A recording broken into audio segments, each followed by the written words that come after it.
the more you'll feel yourself as a connected being, living the Dao. Another thought to change. To change from thinking big to thinking small. It's so much of the Dao has in its statements that seem so paradoxical and so confusing to us.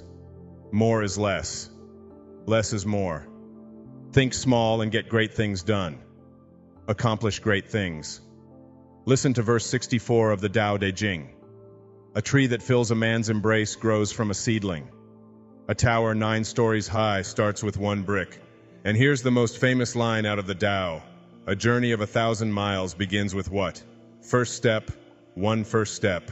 Okay, so today I can stand up here on this stage, in this beautiful sacred place, and this beautiful yin-yang symbol on this incredibly beautiful set that feels so much like nature.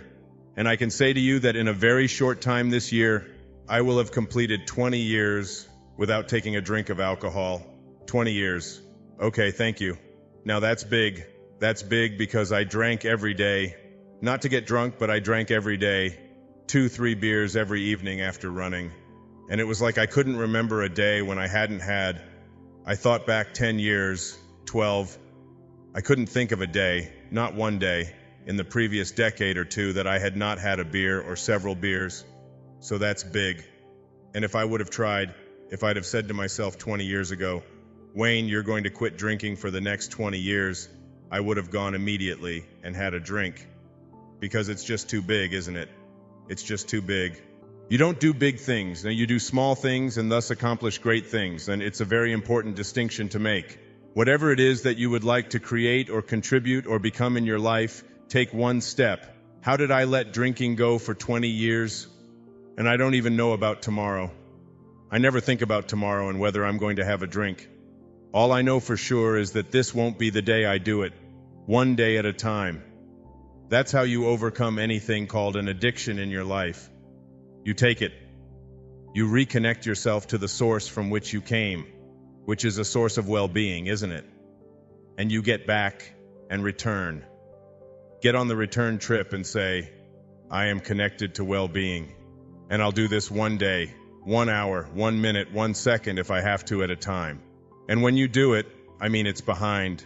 In all of the programs for overcoming addictions and all of the work of Bill W., all of the work of Alcoholics Anonymous, all of the work of any kind of addictions, it isn't just alcohol. It can be food. It can be addiction to your emails. It can be addiction to work. It can be addiction to so many things that so many people find that they can't get past. And to move themselves into a place where I think small. I've run 7 marathons in my running years. And about the 22nd or 23rd mile, you begin to ask yourself about your sanity. And what am I doing here? And my body is breaking down. But the way that you finish the marathon is not by saying, I'm going to run 26 miles. You don't do that, especially when you've still got 5 or 6 to go. You just say to yourself, can I put my foot in front of the next one? Can I take 1 step at a time? Can I do it 1 step at a time? And before you know it, you've accomplished great things. I watched my wife give birth to 4 children. Right there in the delivery room with her. And she does not, when you have a baby, it takes 9 months, doesn't it? You don't say to yourself, oh my God, I've got to have a baby, I've got to get pregnant, I've got to deliver it, I've got to go through labor, because that will just drag it, and there are people who do that, and it's a torture for them. But I watched her do it 1 moment at a time in labor, not, what's going to happen an hour from now? What's going to happen this afternoon? Am I going to have the... None of that. And she did it all naturally, because it was all, and her mind was so strong as she was doing it, that I couldn't even penetrate. I couldn't even communicate with her. She was so focused on just being here. She would say, these are not labor pains. These are just signals. And I can take this signal. I can do this for 1 minute. I can do this. It's the way everything gets done. I watched the great tennis players on the planet, Roger Federer, Pete Sampras, these people that are really masters at this game that I played for so many years, not even close to those kinds of levels. And they'll be in a tournament. They'll have a seeding and they'll say, here's the first round, here's the second round, here's the third round. There's no such thing as playing the 4th round before you've played the first round. And then when you get to the first round, you don't go out there and say, well, I've got to beat this person in 3 sets. You say, I'm going to think one serve at a time. I'm going to think 1 point at a time. And every great athlete, I don't care who they are, they will always say, I can't think out there in big ways. I can only think small. Thinking small is what gets great things done.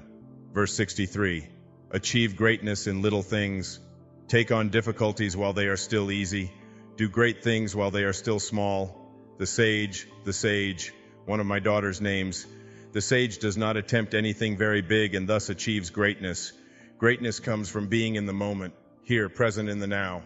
The sage confronts difficulties but never experiences them. This is the idea of thinking small.